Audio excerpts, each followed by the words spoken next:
Қазір су электролит алмасу бұзылысын түсіндіретін боламын. Ең бірінші су электролит алмасу бұзылысы бұлар екіге жіктеледі.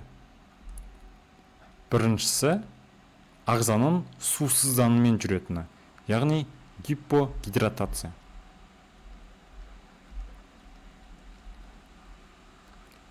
Және де керісінше ағзаның суланумен жүретіні, гипергидратация.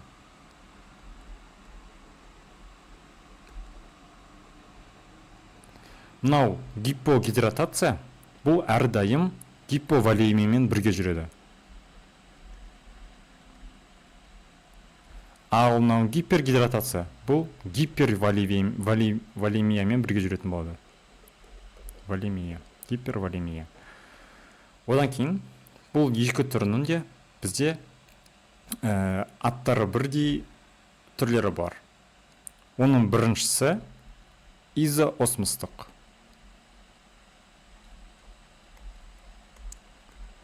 Екіншісі гиперосмостық.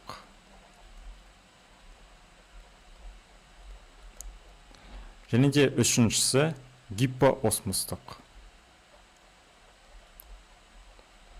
Енді осы 6 түріне әрқайсына жеке-жеке тоқталып кететін боламыз. Және де патогенезімен, сызбасымен, этиологиясын тоқталып, әрқайсын бөлек-бөлек түсіндіретін боламын. Гиперосмостық гипогидратацияны айтатын болсақ, ең бірінші олардың этиологиясын тоқталайық. Біріншісі, бұл петсаққа важны, бұл гипервентиляция. Гипервентиляция. Бұл қарапайым сөзбен айтқанда жиі тыныс алу. Яғни тыныс алған кезде біз білеміз әрине, ол кезде су екінің шығуы артады. Одан кейін су екіден де басқа және де судың да шығуы артады екен. Осылайша су бізде ағзадан шығып кетіп жатыр, одан кейін мына бізде гипогидратация дамып жатыр. Екіншісі бұл қант диабеті. Қант диабетінде полиурия дамитын болады. Осы полиурияда бізде гипогидратация дамып жатыр. Одан кейін сілекей мен судың көп шығуы. Сілекей арқылы судың көп шығуы. Енді мынау гиперосмостық гипогидратация деп тұрған зат, бұл мынау жасушаның сыртындағы болып жатқан заттарды айтып жатыр. Яғни ол қалай? Жасушаның сырты деген ол қанды билесетейік. Яғни мынау біздің жасушамыз.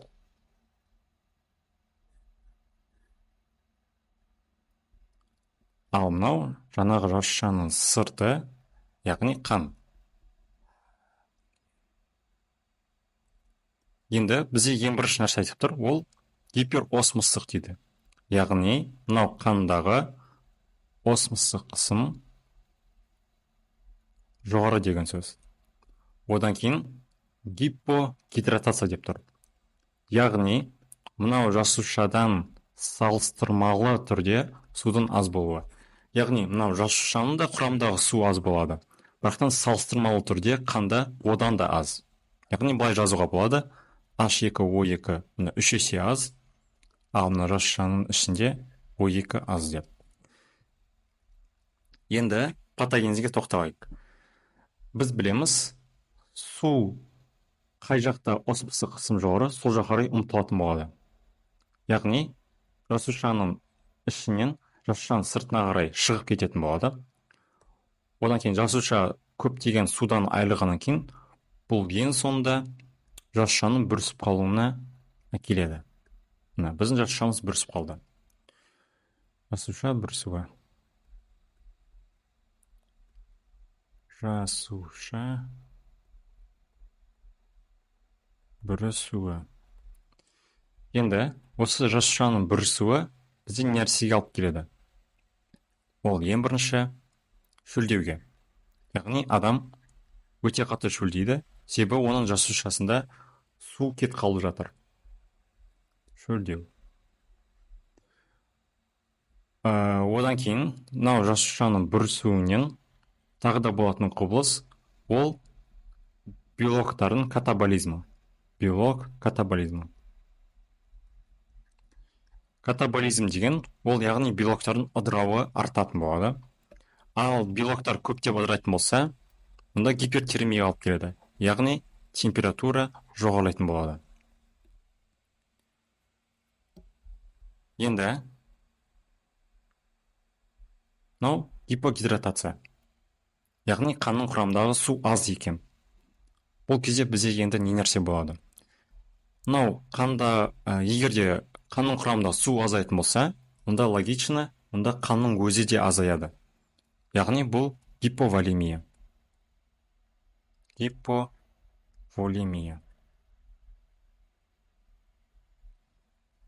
Яғни мынау адамда қалыпты жағдайда 4,5-5 литр қан болады. Егер де су азайса, онда оның да мөлшері азаятын болады. Одан кейін мынау қан айналымындағы көлем де азаятын болады. Осыны бізде гиповолемия деп айтылады. Орысша ол объем циркулирующей крови деп аталады, ОЦК деп. Яғни мына жазып қояйын, ОЦК төмен. Осы гиповолемия. Енді гиповолемия ол әрине патология. Бұл жақсы нәрселерге алып келмейді. Тек қана жаман заттарға алып келеді. Ең бірінші алып келетін заты бұл әрине қанның тұтқырлығын артуы. Яғни тұтқырлық жоғары. Бұл деген не? Бұл деген біздіңдегі қан ол жаңағы судан және де құрғақ заттардан тұрды. Енді мына жақтағы су кетіп қалып жатыр. Енді құрғақ заттардың концентрациясы артып жатыр. Осыдан тұтқырлығы артатын болады. Қан тұтқыр болған сайын бұлар барып біздегі мынау микроциркуляция жүйесі бар. Осы микроциркуляция бұзылысын алып келеді. Циркуляция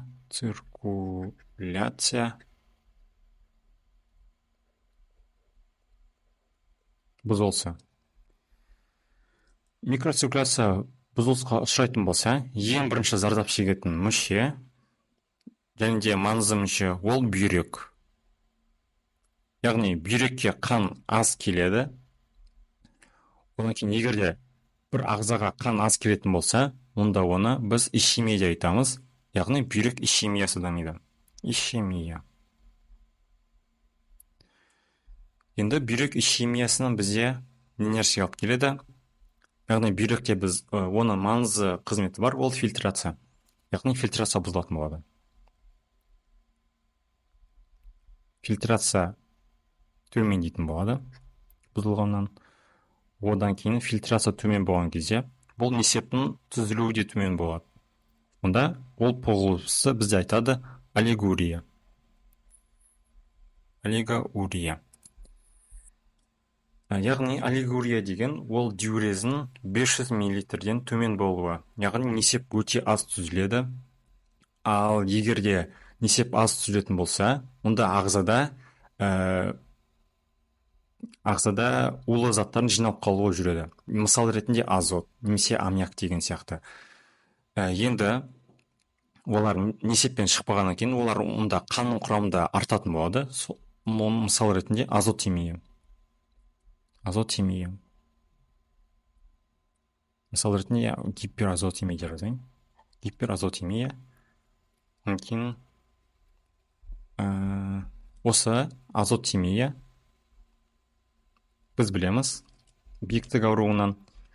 Бұл азоттар газ күйінде болғаннан кейін бұлар енді сұйық күйіне айналатын болады. Ол үшін олар еру керек. Бұлар именно липидтерде жақсы еритін болады. Біз білеміз, мидың 60% олар липидтен тұрады. Сол үшін бұлар барып, миға барып, сол миды зақымдайтын болады. Мида ерігеннен кейін осылайша орталық жүйке жүйесінің бұзылыстарына алып келеді. Орталық жүйке жүйесінің бұзылысы. Одан кейін орталық жүйке жүйесі кеткеннен кейін бұл ең соңында кома. Комадан кейін тіпті өлімге де кетіп қалуы мүмкін. Өлім. Мынау гиповолемия. Қанның көлемі аздаған сайын, онда жүректің де жұмысы төмендейтін болады. жүрек жұмысы төмен. Жүрек жұмысы төмен. Егер де жүрек аз жұмыс істейтін болса, онда артериялық қан қысымы төмендейді. Артериялық қан қысымы төмен деген екен, бұл бүкіл гемодинамика жүйесінің бұзылысына алып келеді. Гемодинамика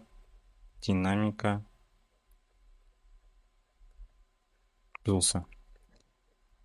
Егер де мынау гемодинамика бұзылып тұрса, онда мынау бүкіл ағзалар бұзылысқа ұшырайтын болады.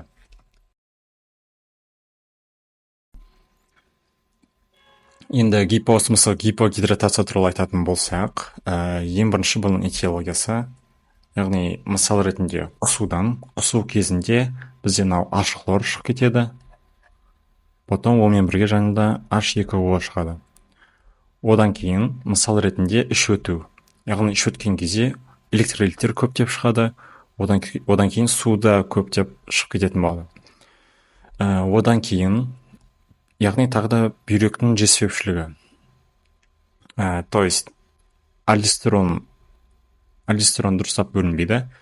Одан кейін альдостерон бөлінбегеннен кейін біздегі мынау натрийлар ол жаңағы несеппен бірге шығып кетіп, кейін мынау электролиттердің азаюына алып келеді.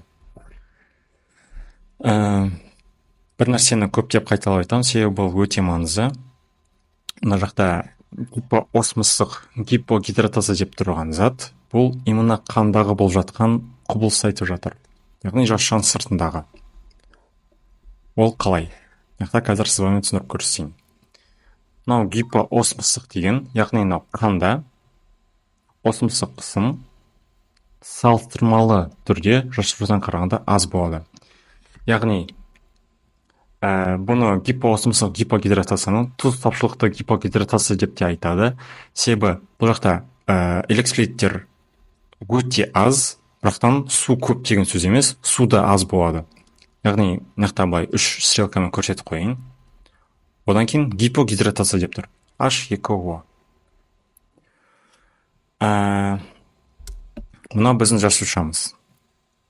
Енді мынау су, значит, мына жақта осмостық қысым төмен болса, онда салыстырмалы түрде жасушаның ішінде осмостық қысым жоғары деген сөз. Одан кейін мынау суымыз осы осмостық қысымға қарай ұмтылатын болады. Мына біздің суымыз жасушаның ішіне қарай ұмтылып жатыр. Одан кейін мынау жасуша ол әрі қарай су көбірек енгеннен кейін ол былай іситін болады. Яғни ісіну. Бұл осылай біздегі іске алып келеді. Яғни жасушаларымыз ісінеді, кейін бұлар ең соңында лизиспен аяқтауы мүмкін. Себебі жасуша ол резинка сияқты созыла бермейді, ең соңында бұл да жарылуы мүмкін. Лизис. Одан кейінгі зат, мынау гипогидратация деп айтыпты. Гипогидратацияда біз білеміз, оның алдында айтып кеткендей, мынау гиповолемияға алып келеді. Мына патогенез дәл осылай болады, яғни тұтқырлығы артады, онан кейін микроциркуляция бұзылса болады, онан кейін бүйрек зақымдалады, бүйрек зақымдалғаннан кейін несеп түзілуі бұзылады, несеп түзілгеннен кейін азоттар жиналып, барып орталық жүйкелесін бұзады. Одан кейін еще гиповолемияның әрине жүректің жұмысы төмендейді, потом ол барып гемодинамиканың бұзылысына алып келеді, ал гемодинамика бұзылғаннан кейін ол бүкіл ағзалар да бұзылысқа ұшырайтын болады. Және де ең қызық нәрсе, мынау бізде қаншама гипогидратация болғанымен біздің ағза шөлдемейтін болады. Себебі біздегі жасуша ол ісініп жатыр. Онан кейін біздің организм ойлайды, жасуша жеткіліксіз деп, немесе тіпті артық деп. Осындайда нәрсені ескеріп кету керек болады. Изоосмостық гипогидратация туралы айтатын болсақ, бұл жақта электролиттердің де саны аз болады, және де судың да саны аз болады. Яғни екеуі эквивалентті түрде аз. Бұл деген қалай? Егер де жаңа гиперосмостықта, ол жақта да суда төмен болады, бірақтан еще и электролиттер де төмен болады. Екеуі де төмен, но ол жақта судың төмен, су электролитке қарағанда басымырақ төмен болады. Ал жаңағы гипоосмостықта ол жақта керісінше электролиттердің аз болуы басымырақ болады. Но үш жағдайда да бізде электролиттер де төмен болып тұр, және де су да төмен болып тұр. Бірақтан бір жақта басымырақ болып тұр. Ал мынау изоосмостыққа ешқандай да басымдылық жоқ, яғни екеуі эквивалентті түрде, екеуі де төмен болып тұр. Енді мынандай сұрақ қою мүмкін. Изоосмостық гипогидратацияда жасуша ісінеді ма, немесе керісінше бүрісіп қалады ма? Бұның жауабы бұл жақта екеуі де болмайды. Себебі қанда да осмостық қысым төмен болады. Одан кейін жасушаның ішінде де осмостық қысым төмен болады. Осыдан су еш жаққа да өтпейді, судан су қалыпты тұрады. Енді бұлардың этиологиясынан келетін болсақ, ең біріншісі бар полиуриядан дамитын болады. Полиурия. Яғни несептің көп түзілуінен, яғни диурездің саны артады. 2000-нан көп болса диурез, онда ол полиурия деп айтады. Осылайша бізде су мен электролиттер осылай ағзадан шығып кететін болады. Одан кейінгі ол қан кету. Яғни қан кеткен кезде әрине су да кетеді, мүмкін қанның құрамындағы болатын электролиттер де кетіп қалатын болады. Енді бұл жақта изоосмостық гипогидратацияның патогенезін жаз десе, яқта гипогидратация деп тұр. Яғни су аз. То есть қанымызда су аз деген сөз. Тағы да үшінші рет қайталап кетейін. Мынау изоосмостық гипогидратация деп тұрған зат именно қанда, яғни жасушаның сыртында болып жатқан затты айтып жатыр. Енді бұның патогенезіне келетін болсақ, онда дәл мынау жаңағы гипоосмостықта жазған гиповолемияны жазып беретін боламыз. Яғни мына тұтқырлық жоғары болады. Үшінші рет қайталамай қойын, уже түсіндіңіздер деп ойлаймын.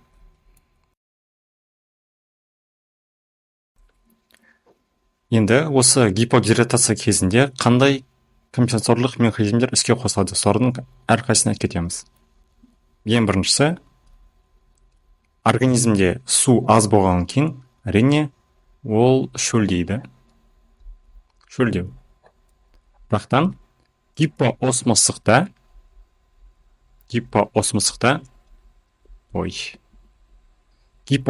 бұл болмайды. Себебі ол жақта біздің жасушамыз ісініп жатыр, одан біздің ағзамыз ойлайды. Жасушада су көп болып тұрғаннан кейін, оған ешқандай су керек емес деп. Сосын бұл жақта гипоосмостықта болмайды. Гипоосмостықта болмайды. Яғни шөлдеуді тағы да полидипсия деп те айтуы мүмкін. Екіншісі ренин, ангиотензин, альдостерон жүйесі іске қосылады. Ол қалай? Ең басында мынау гипогидратацияда біз білдік, барлық жақта да гиповолемия болады.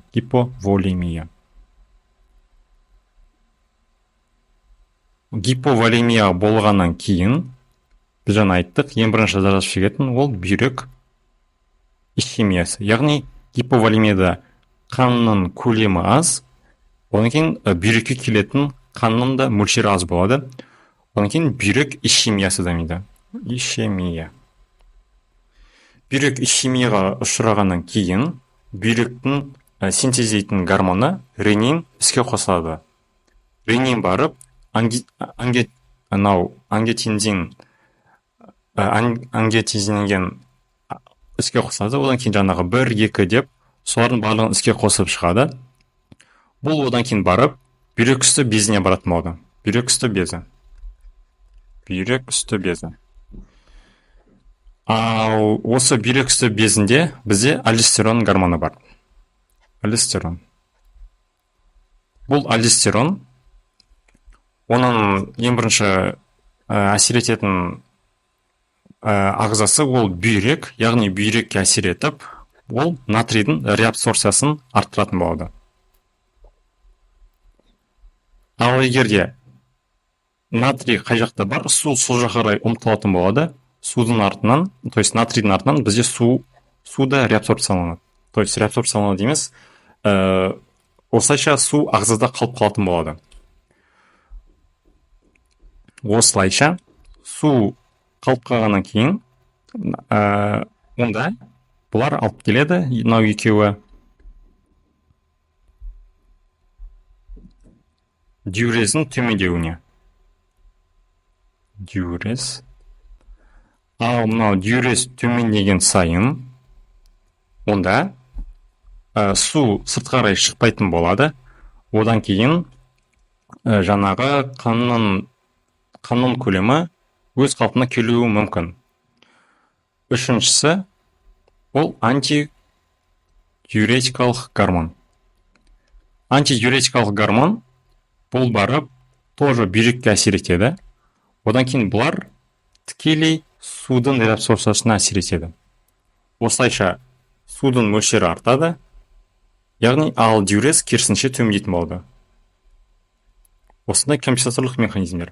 Бірақтан бұлар тек қана жеңіл түрдегі су электролит балансын бұзылысында ғана іске қосылатын болады. Ал қалған, егер де бұл ауыр түрінде болатын болса, онда бұлар ешқандай да көмектесе алмайтын болады.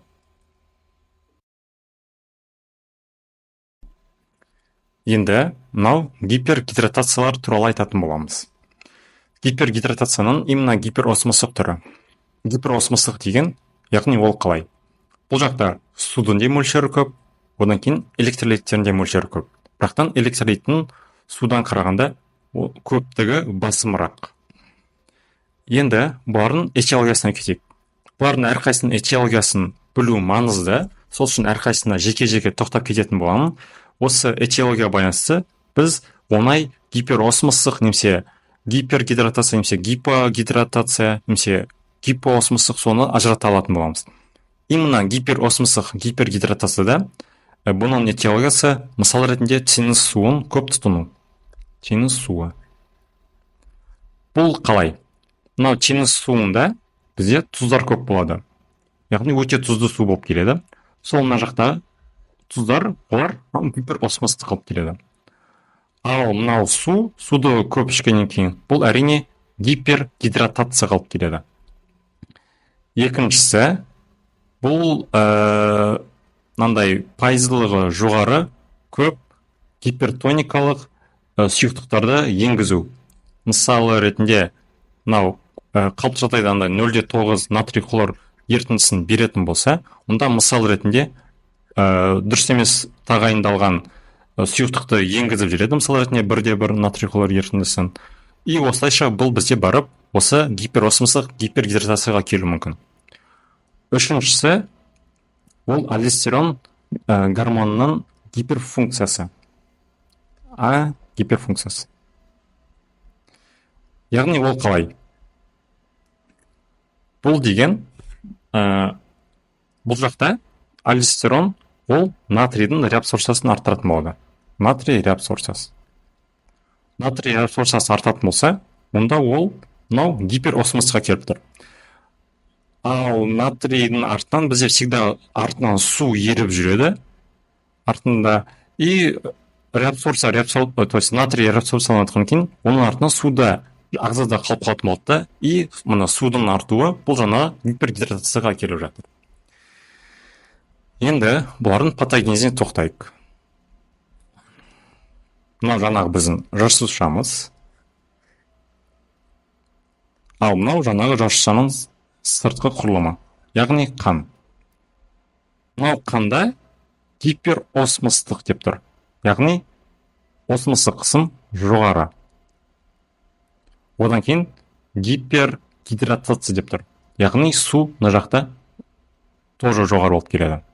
Бірақтан мынау білеміз осмос, то есть электролиттер басымырақ. Ал мынау біздің жасушамыз. Бұл жасушамызда бізде әрине қалыпты жағдайда мынау цитоплазмасында сулар болады. Осы су мынау қанның құрамындағы осмостық қысымның жоғарылағанын көргеннен кейін, бұл қай жақта осмостық қысым жоғары, сол жаққа қарай ұмтылатын болады. И мынау суымыз жасушаның сыртынан, то есть жасушаның сыртына қарай шығып кететін болады. Мынау енді байғұс жасушамыз. Бұл ең сонда көп суды жоғалтқаннан кейін дегидратацияға ұшырайды. Жасуша дегидратациясы. Яғни бір сұрауы дегидратациясы.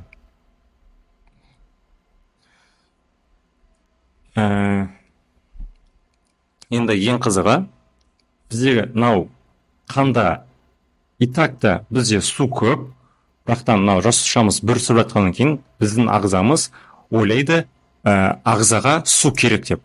Одан кейін ол жаңағы шөлдеу центрін іске қосып, яқта шөлдеу, яғни полидипсия дамитын болады. Адам одан бетер су қаншалықты көп болғанмен, ол бәрібір де шөлдеп тұрады, себебі мынау жасушамыз дегидратацияға ұшырап, бүрісіп қалып жатыр. Одан кейін енді мынау гипергидратация.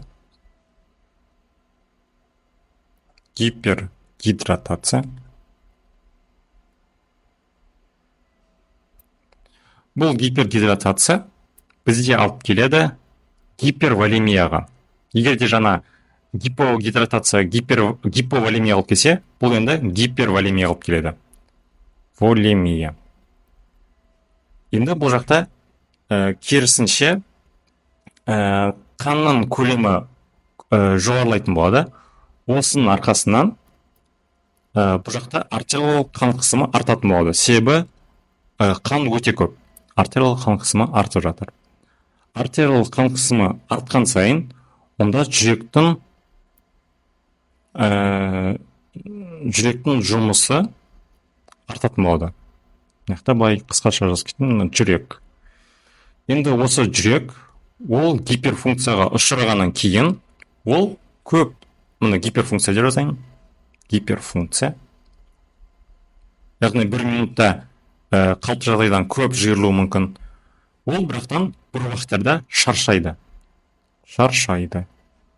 Себебі ол әрдайым олай көп жиырылай, ол өз жұмысын атқара бере алмайды. Мынау шаршағаннан кейін, ол керісінше жүрегіміз жетіспеушілігі дамиды. Жүрек жетіспеушілігі. Яғни бұл керісінше жұмысын өте аз атқаратын болды. Жүрек жетіспеушілігі. Мынау жүрегіміз жетіспеушілігінен бұл алып келеді жүректің ісінуіне, одан кейін өкпенің ісінуіне.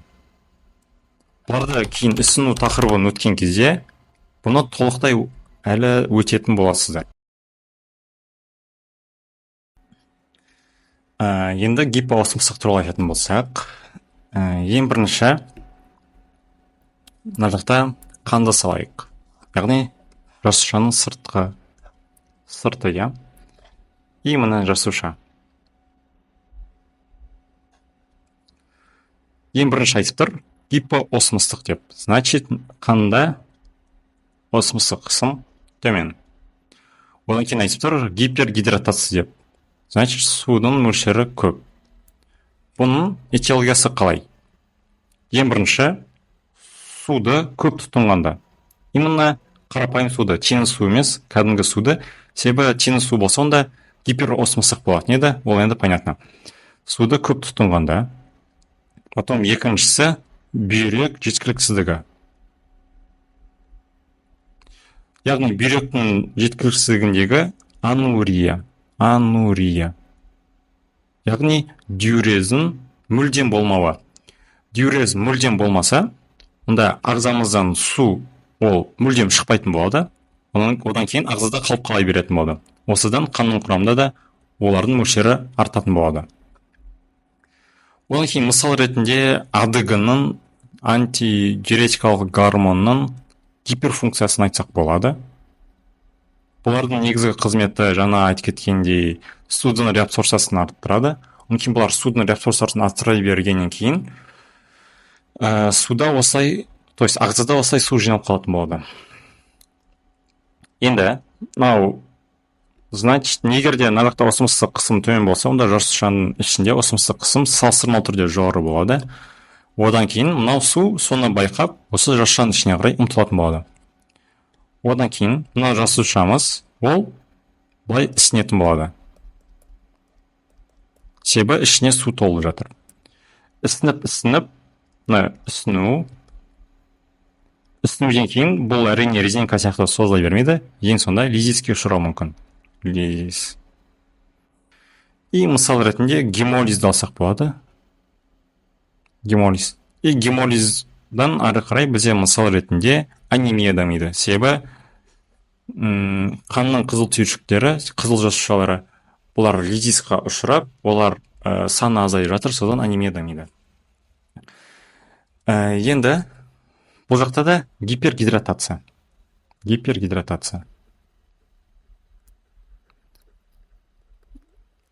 Бұның алдында уже гипергидратацияда не дамитынын уже айтып қойдық. Жаңағы артериялық қан қысымы жоғарылайды. И солай жүректің гиперфункциясы, потом жүрек керісінше олар аз жұмыс істейтін болады. И ең соңында жаңағы жүректің жетіспеушілігімен аяқталады. Одан кейін енді мына жақта бұлар тағы да алып келетін зат бар. Ол гипопротеинемия. Яғни бұл не? Гипопротеинемия деген бұл қанның құрамындағы протеиндердің аз болуы, яғни белоктердің аз болуы. Бұл қалай болып тұр? Қанның құрамында су артқаннан кейін енді белоктар проценттік соотношениеда бұлар аз болады. Одан кейін бұлар бізге әкеледі бүкіл дененің ісінуіне. Енді бұл қалай болып тұр деген сұраққа жауап беретін болсақ, мына жақта мен бір қанды алып түсіндірейін. Мына қан. Енді осы қанның құрамында бізде мынау белоктар болады. Бұлар жаңағы онкотикалық қысымды туындататын болады.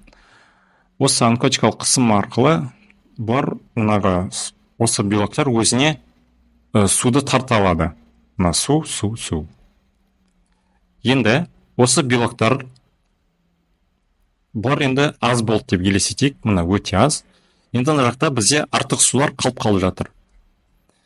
Белоктар өздеріне былай тартпағаннан кейін бұлар енді жасушаның сыртына қалай ұмтылатын болады. И осыдан жасушаның сыртына ұмтылғаннан кейін бұлар енді жасуша ісінетін болады. Ісінгеннен кейін жаңағы анасарка деген ауруға алып келеді. Анасаркада оның терасты майында осылай жасушалар ісініп кетеді де, бүкіл денесі ісініп тұратын болады. Енді изотоникалық гипергидратация қалып қалыпты. Бұның себебі изотоникалық сұйықтықтарды көп қолдану. Изотоникалық. Яғни бұл жақта натрий хлор бар. Осыны натрий хлор ерітіндісін көп енгізіп қояды. Осыдан изоосмостық гипергидратация қалып келеді. Бұның патогенезін жазатын кезде дәл осы гипергидратацияны жазып береміз. Яғни жаңағы гипергидратациядан кейін артериялық қан қысымы жоғарылайды деген. Міне, осының барлығын жазып беретін боламыз.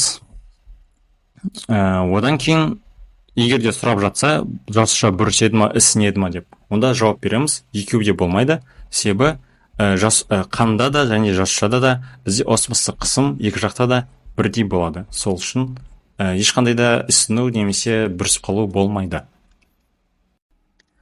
Енді мынау гипергидратация кезінде қандай компенсаторлық механизмдер қосылады? Ең біріншісі жаңағы объем циркулирующей крови, яғни қан айналымындағы қанның көлемі артқаннан кейін бұл ең бірінші барып натрий уретикалық гормондардың синтезделуіне алып келеді. Яғни осылайша диурез артады. И диурез артқанның арқасында жаңағы артық су мөлшері шығып кететін болады. И мына жақта натрий де осымен бірге шығып кетеді. Осының арқасында жаңағы гиперосмостық гипергидратацияда электролиттің де сандары төмендейтін болады. Одан кейін мынау барып жаңағы айтып кеткен АДГ, то есть АДГ емес, АДГ антидиуретикалық гормонның синтезін төмендететін болады. Осындай компенсаторлық механизмдерді іске қосады.